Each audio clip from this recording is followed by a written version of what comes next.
Alright, today we have a 2017, I believe, F150. We are going to be doing four-wheel brakes all the way around. I am going to start it up quick. There it goes. And yeah, let's get started on these brakes. I have one of the kits with, I believe it's the slot and the drills. It was the customer sent it.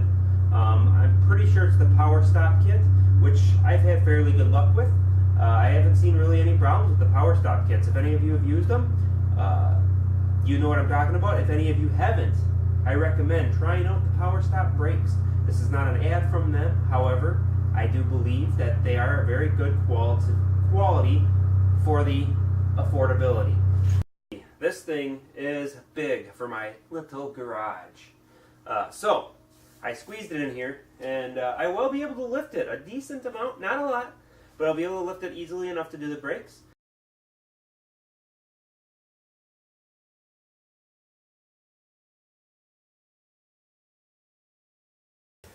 We're also going to do a rotate on this thing while we're at it.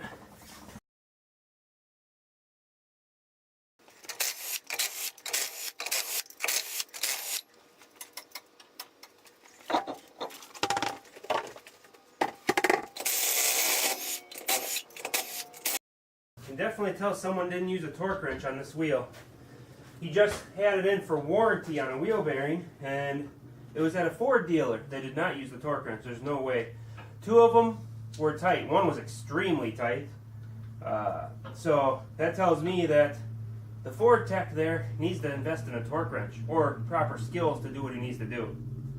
First thing I got to do is I got to get all the brakes, and now I'm going to lay them out in their appropriate location and compare them before I start pulling things apart. If anything's off, it's only by a little bit of size, and we'll find out when we try comparing it after it's all apart. I'm going to start with what looks like a 13 mil wrench and 18 or 19 mil socket. I'm going to start in this rear corner here.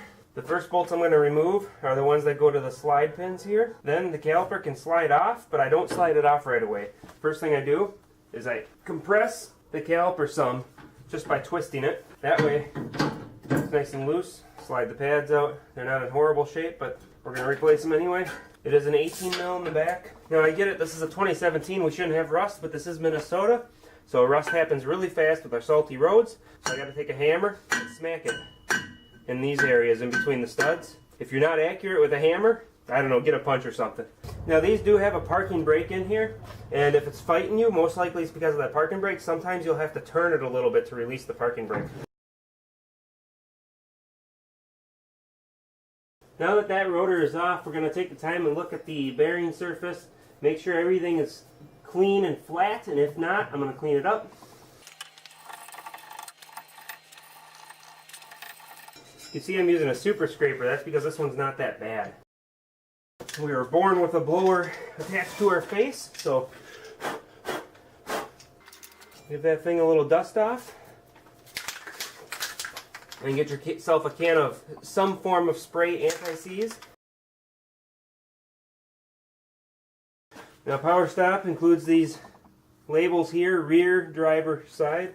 That is important on some vehicles especially because of the fins inside here. Not because of these slots, but because of the fins inside here. Sometimes they will be curved to disperse the air better and cool the rotor off better. So you want to make sure you put the right rotor on the right side. Got to pull the pins. Pay attention to their order just in case. This truck does not need it. It has the rubber bushing that's identical on each end. There's actually a rubber piece here. Sometimes they will only have that rubber piece on one end or the other, and you want to make sure you put it on the same end. Now these pins came out nice and easy, and they slid well, so all I'm going to do is clean off the old grease on the pin, put new grease on, and put it back together. If they were sticky or if there is rust, you want to clean it out as best as you possibly can, and that may even include running a drill bit of equal size through the hole here, or some kind of wire brush or something that you can clean out that hole really well with, and then re-grease it. This kit comes with new boots or bellows, so I'm going to replace them. There are two types of things you can use for grease or lubricant with brake systems. Silicone paste or dielectric grease, same thing. It's a opaque or white or clear, however you want to call it, product. And then there is something similar to this. There's multiple versions of this where it's meant specifically for brakes. Ceramic Extreme Brake Parts Lubricant contains ceramic solids. This one in particular is a purple in color. I actually don't really like to use this on the pins. I don't know why I don't use it on the pins. Oh, there's a silver one too. I dumped a silver one from one of the packets that came in the kits in there. Or just mix them together or whatever. But I don't like to use this on the pins because I can't tell if it's dirty, I guess. I like to use the silicone here, but I will use this stuff where these clips are, and I'll show you that in a minute. Be sure to not forget a little bit of thread locker, blue Loctite thread locker, however you want to call it, on the bolts that hold this bracket on. See the two holes there? It will prevent corrosion in the future, and be sure that it doesn't end up coming loose. Do a little on the head and a little on the threads. Now normally I would not put that on this early. I kind of screwed that up, but it doesn't really matter. Because this one I know is going to be clean enough, I can tell. It's got like galvanized coating on it. And so, I'm just going to do it on the vehicle here. Yep, there's no rust there. There's very, very little signs of rust starting. And what I do is before putting the new hardware in, that is where this stuff comes into play. Most people put it on the outside of the hardware. I believe that is incorrect. I'm going to pull this off. I believe that is incorrect because the rust always builds up underneath those clips and then locks those parts up, locks the pads up, and causes issues. So I believe by putting it on the inside, it keeps the stuff from rusting and keeps the problem from finding its way to the surface. Those clips are stainless steel anyway, and on top of that, they're exposed on the outside, so they're going to only wash off anyhow. It doesn't hurt to put it on the outside, just be sure to put it on the inside. Now, I know for a fact this truck has not had fluid added to it, so I'm not worried about the reservoir, but if it's a vehicle in question, there may have been fluid added. You don't want to collapse these calipers until you have the cap off and make sure that there's no way for the fluid to get, make sure that the fluid's low enough, because as soon as you start collapsing these calipers, especially on four-wheel brakes when you're doing the whole system, it will usually come out of the reservoir. These are fairly easy to collapse. Something as simple as a channel lock style pliers here collapses them. Don't go too fast, just take your time. Brake pads. You got to compare and make sure there's no differences between them. Sometimes there's an inside and an outside, sometimes there's not. Some will have squeakers, some will not. This one doesn't have any squeakers. I wonder if there's any in the hardware. Normally there's squeakers included, but for some reason there isn't any. So all of them look identical. I don't see any differences. So I guess I could pick a position and put it in there. Just make sure you put them on correctly. Don't do something like this. Some brake systems, the rotors will come with oil on it. You want to make sure you clean that oil off. I didn't mention that earlier. A lot of times there's oil coating this to keep it from rusting. I think the power stop kits, I think they have some kind of, I don't know, anti-rust protective coating on here. I don't know what it is, but it doesn't rust in the bag and they don't oil it. Now we can put the wheel back on after we get all our stuff out of the way.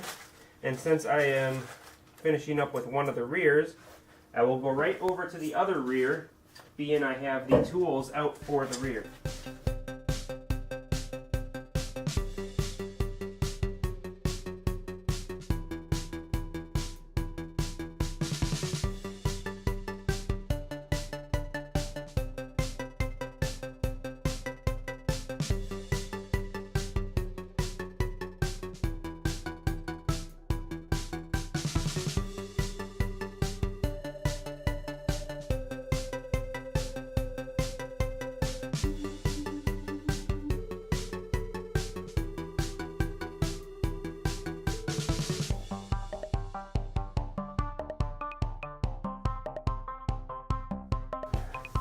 Well, I don't know if you caught that or not, but I kind of got a giggle out of myself.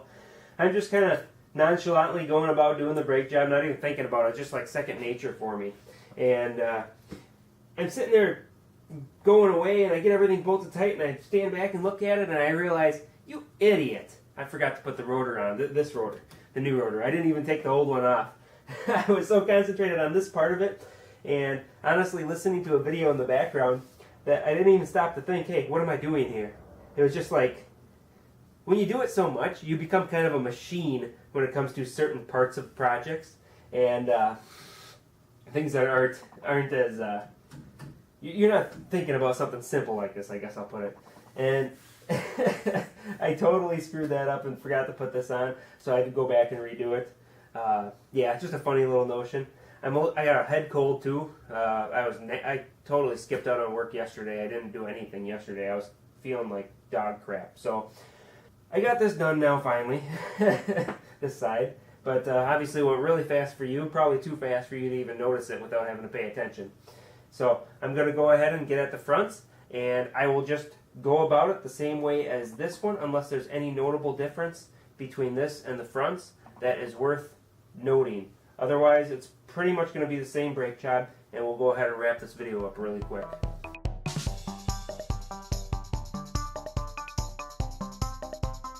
Now, this side is going to be a little bit different, and this side is definitely worn down. There's not much pad there at all. Here's the new pads. I didn't grab the right pads for this side. I just noticed something. So there is a difference between the pads on this one.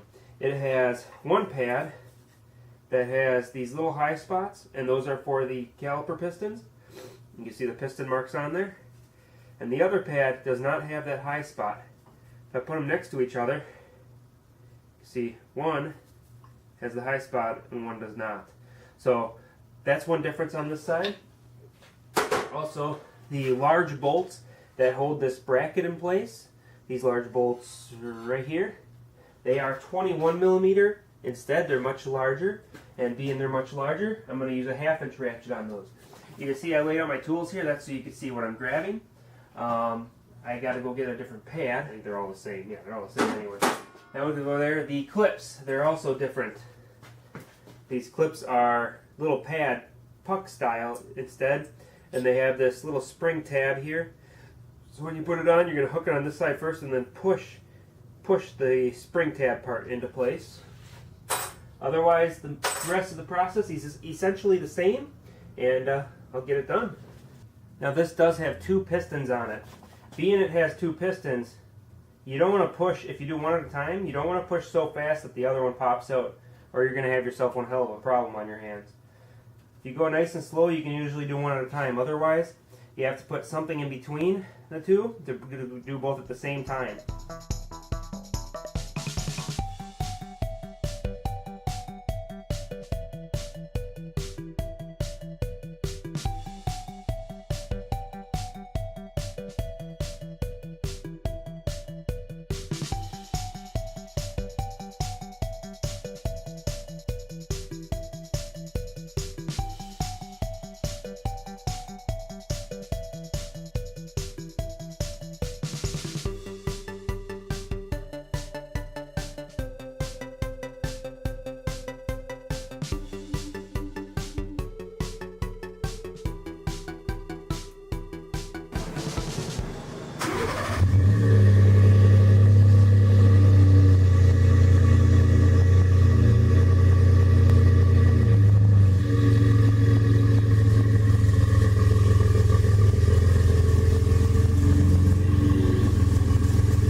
Okay, so I got the wheels torqued. Those the last thing I did on the truck. Then I got in and I pumped up the brakes. Always pump the brakes before you even think about putting it in gear. I did it even before I started it. But I pumped up the brakes, started it up, pulled it out, and my next step is to go out on a test drive and do the braking. I have my own braking. Just listen to the instructions on the sheet that they give you. Usually, brake companies will come with a sheet. I don't know if I have it. Oh, excuse me, especially like Power Stop. I'm pretty sure they send you a little pamphlet, and that comes with how they recommend you brake in the brake pads. But I do my own thing. To each their own. So I'm going to go on that test drive. Leave it up to you, and like, share, subscribe, and I hope to see you on the next video. This is one of my bonus videos. Again, I'm starting this process as a random video section, and I will try and have a continuous video of performance related things or unusual car things. I happen to have a restoration job that I might be taking on pretty soon on a Trans Am or a Firebird. We'll see how that goes. See if I end up doing the job or not. Hope to see you on the next video.